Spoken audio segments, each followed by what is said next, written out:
This is true.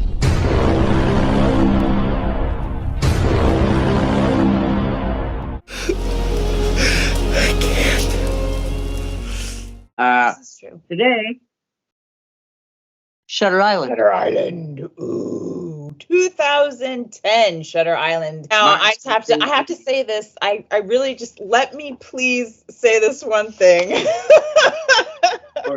So Martin Scorsese, director. I really like a lot of his films, but I have to say, if anybody out there is a Beatles fan like myself, Martin Scorsese does a immaculate beauty of a documentary on George Harrison called Living in the Material World. 2 parts, but it's amazing. 4 hours each part, but like I said, it's amazing. I just had to put that out there because it's just so beautiful. Well, I mean, Martin Scorsese is one of those all-time very well-known directors. I mean, if you haven't seen anything from him, you're watching the wrong podcast. Taxi Driver, Goodfellas, like you look it up, he's probably done it. Like, you know what I mean? Like, there's so many like iconic, like Casino. Oh my God, I love Casino so bad. When I think Martin Scorsese, I think of gangster movies. This is not a gangster movie, so it's much different in that retrospect. Right. I was surprised. Yes. Like thriller. His take on it is really well done. I do find it really I'm gonna say this right off the bat.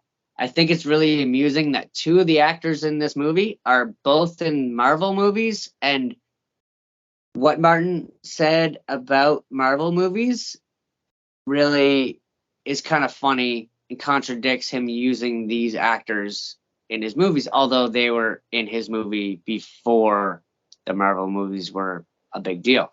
He hates Marvel movies, and 2 of them are stars in Marvel movies. So, maybe. Wait, let me stop you right there. Okay, hold on. All right, let me riddle me this. Okay, is Bobby De Niro in the Marvel movies? Bobby De Niro? Who's Bobby? You mean Robert? Come on, call him out. I don't call him Bobby. Do you know him? Does he call you at home? Oh, he's not. I've always called him Bobby De Niro. It's just like Robert De Niro, Bobby De Niro. It just rolls off the tongue. Bobby De Niro. You're like, fair enough. Okay, yeah, no, he's not in the Marvel movie. Bobby De Niro. Mr. Ben Kingsley is, and he's amazing. And he's great in this movie. My point was, hold on. My point was, is Robert De Niro, is Bobby De Niro in the Marvel movies? No. Okay? No. You don't need to be. You know why? Because the Marvel movies are just strange, and I just don't like them. Sorry, not sorry. I wouldn't be surprised if he would do a role at some point, though. I mean, look at how many big name actors did like little cameos in it. I don't know. I don't really watch them, so I don't know. But okay, let's. Okay, Shutter Island, 2010. Martin Scorsese, director. You have Leo DiCaprio, Mark Ruffalo, Sir Ben Kingsley, Patricia Clarkson? People tell the world you're crazy, and all your protests to the contrary just confirm what they're saying. I'm not following you. I'm sorry. Once you're declared insane, then anything you do is called part of that insanity. Reasonable protests or denial. Valid fears, paranoia. Survival instincts are defense mechanisms. You're smarter than you look, Marshall. That's probably not a good thing. I have to just shed like a spotlight on her because I think she's friggin' amazing. I wish she was in more of the movie, but I do oh my God, I absolutely love her. What her role meant to be, I think that was awesome. She's not really there, but she plays it so well, like she is, and she plays into what he's thinking. Spoilers. But, it's fine because a lot of people are okay with it, such as myself. I just like the conversation with it. Okay, just remember to come back and comment on what you personally thought. Like, I will go check out something, come back and say, oh, my God, you're right, or whatever. I love that. I love that communication around the world that you could just have these conversations. okay, watching it the first time, obviously you don't get much. Like literally watching this movie from beginning to end the first time, you're like, you think it's on a linear path. You think you're watching a cop going to investigate this thing. And then by the end of the movie, you find out that he's a patient. And this is all scenario he's like played out in his head, and they're living it for him so he can get through it. Because it's a 1954 based time movie and they smoke a lot, this is one of the only streams I'm going to smoke in, just to give it a little continuity. It's set in the 1950s, like you said. It opens up to Leo DiCaprio playing a federal marshal, and he's taking this boat to Shutter Island with his new partner, played by Mark Ruffalo, which he's known as Chuck. That's his partner, Chuck. So they go to this island to investigate a missing persons. So you get there, it's this creepy asylum, all these weird creature almost looking like people are spread around the place. They go in, they look in, and they're trying to find this missing woman, Rachel Solano. Yeah. But, as you go in through the movie, you get a little tidbits here and there into Leo DiCaprio's backstory, where he was a soldier in the Nazi war, which was so amazing. All of the colors and the special effects, I looked it up. It is a huge team of people on this movie. Huge. Like there isn't just, it's like 50 people. It's crazy. Yeah. But I loved those scenes when they went back to the Nazi concentration camps. And then the one where the Nazi soldier is all tore up on his face. It's just such good, and the color of the blood, the shade is so vibrant, and it makes such a statement, Yeah. Like that's me and my colors special effects thing.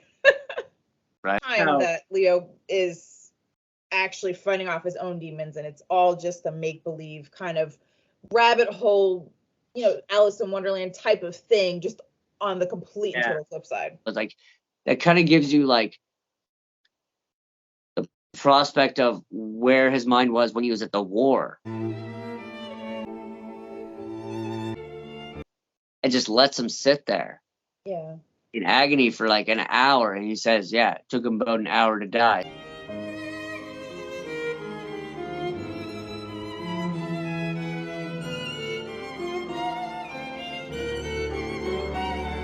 '54 he's on the island, but when they talk about what happened with his kids, is 52. Spring of 52. He came back from the war, he became a marshal. His wife was already messed up. She kept on telling him she was bugging her brain, and he wouldn't listen. He regretted everything and put all the guilt on himself for not helping her when she begged for it, and that's why he has guilt. He feels like it's his fault that his kids died, right? Because of what she did. Right. Because he could have stopped her beforehand, but he didn't do anything about it, and that's why at the end of the movie he's willing to give up himself to be lobotomized, opposed to living with that guilt any longer. And it's so sad because he just, I feel so bad for soldiers that go through such trauma like that, even a little bit is jarring and life altering. He came back from something so disgusting that had happened. People were, God, and then you have to live through that, killing the bad and then seeing the good. You know what I mean? It's just such a flip-flop with your brain. Then he tries to mask it with his alcoholism. Meanwhile, like you said, completely ignoring his wife who needs help. Right. Yeah. Forgetting about his kids, but then it was too late because she had already drowned them in the lake. Then he had to kill her. So of course you're gonna fucking lose your shit. His mind. So he came up with this form of Teddy,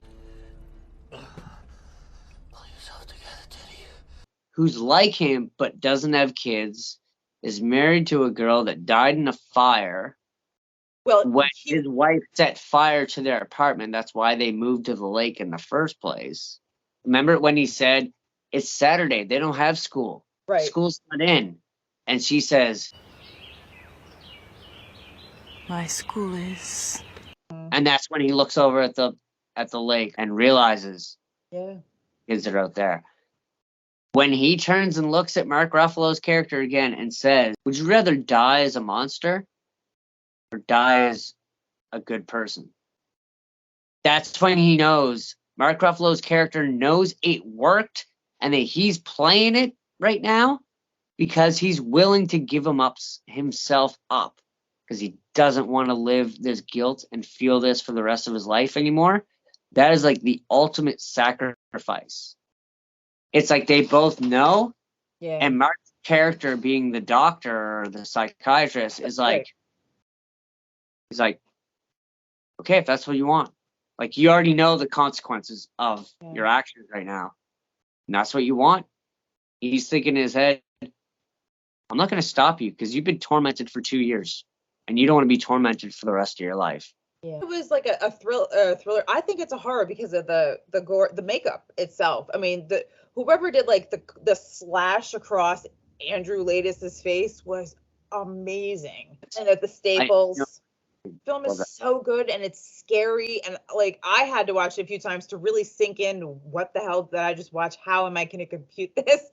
But the supporting actors like Patrica Clarkson, Emily Mortimer, Ben Kingsley, Michelle Williams, who, oh my gosh, so amazing. And then the way that like Leo hugs her and she turns to dust, or ashes rather, it's like, oh god, it's so good.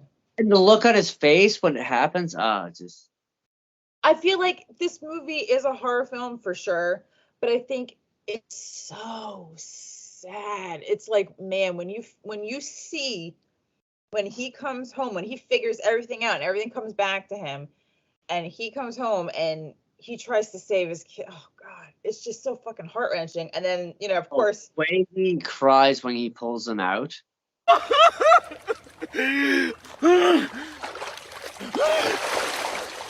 I know. All three of them at once. No, please, God, no! And swims over and then pulls them out one at a time, and lines them up. Like, it's heart wrenching. Where are all these little Easter eggs of what's happening? Hopping down the bunny trail. Hippity hopping Easter's on Trot its along. way. Drop the Easter eggs. Hop along. Collect the egg.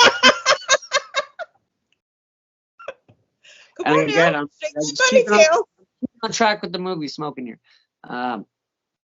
So the first scene, the opening scene, is Leo's character, named Teddy at the time, throwing up in the sink. And we're like, what's this guy doing? What's happening? He says, get a hold of yourself. That line again should be a massive trigger. But then he looks out, sees the water, and he says, just water. A lot of water. Again, another trigger.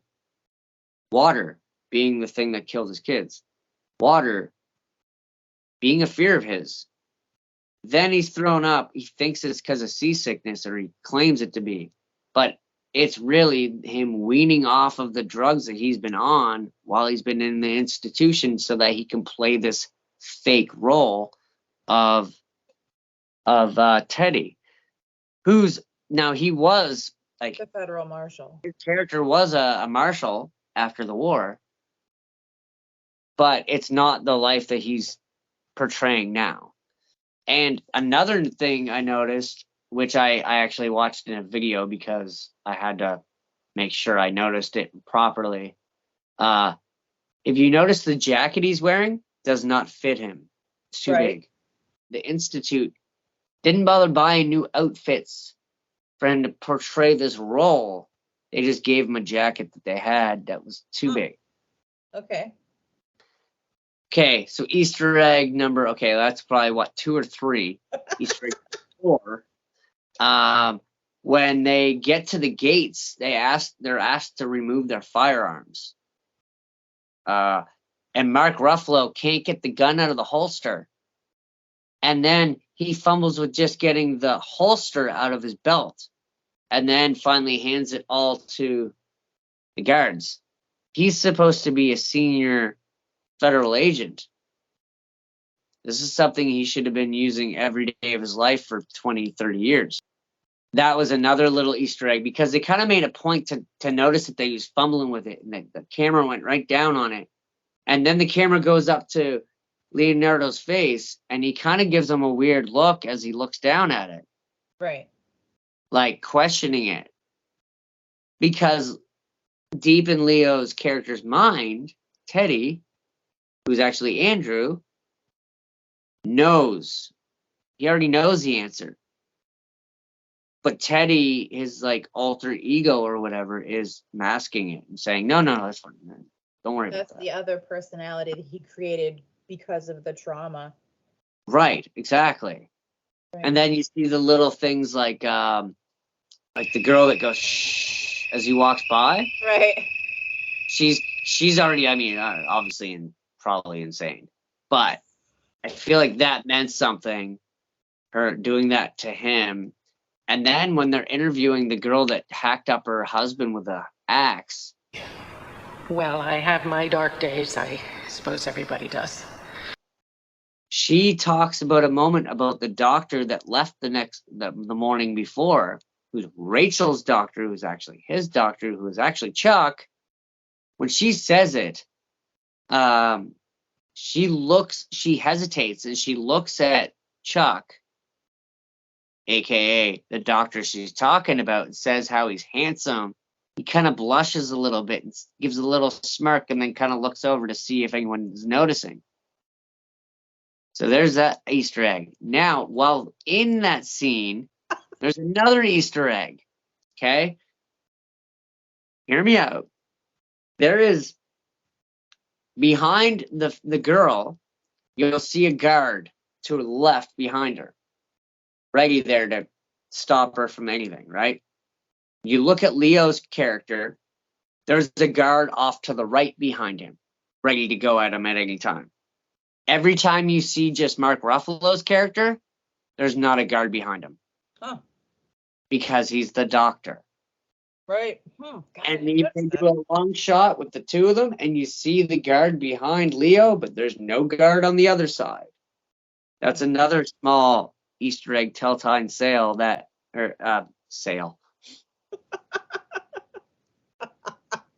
tale that this and of course I've missed, the guards being on extra alert when he rolls in and starts walking up and they tighten their guns up and he says, hey, all the guards seem really tense. He's like, yeah, we're all tense right now. Yeah. Because they're allowing this dangerous patient out on the grounds pretending he's a marshal again. Right. And looking for this lost girl. Which, again, another Easter egg later on. Like I told you, I'm full today.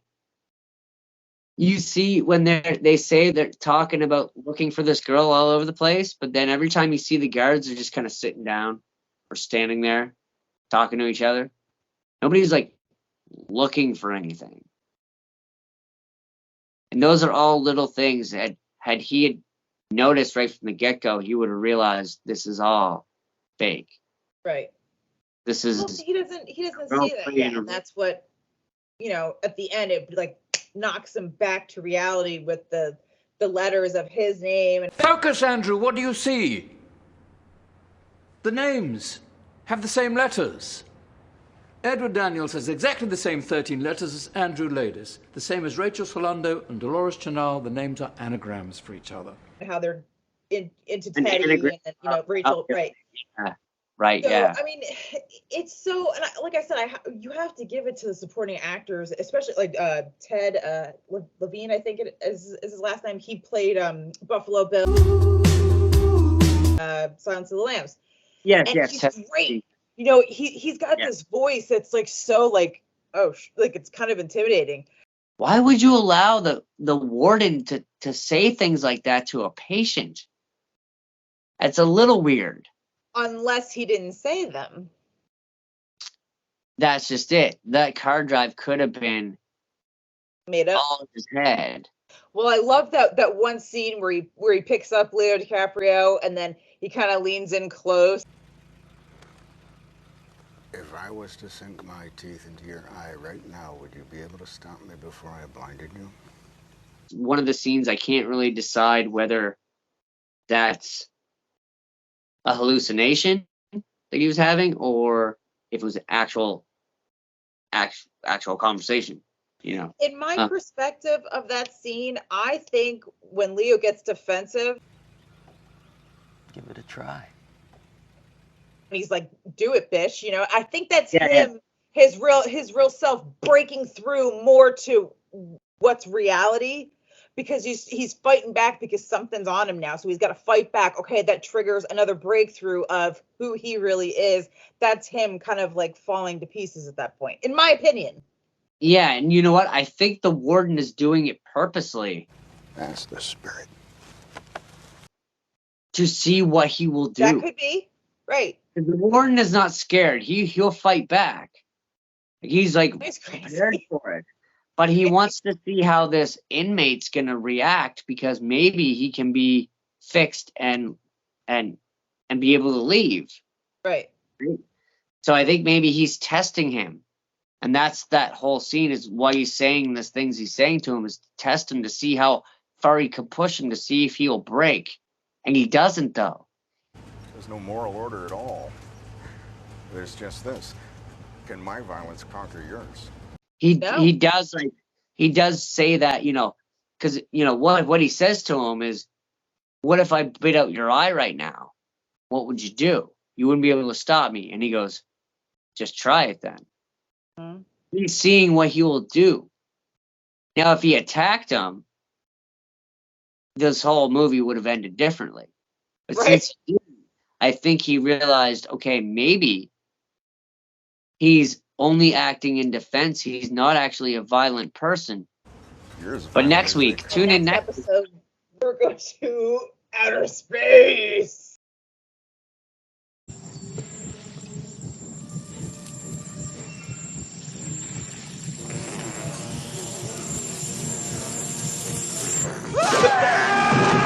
We're going to switch it up a little bit.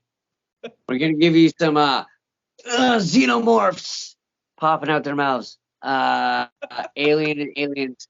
We might talk a little bit about the other alien movies, but, you know, let's just... 3 aliens. So please come check us out again next week. Subscribe, comment, love us, because we love you.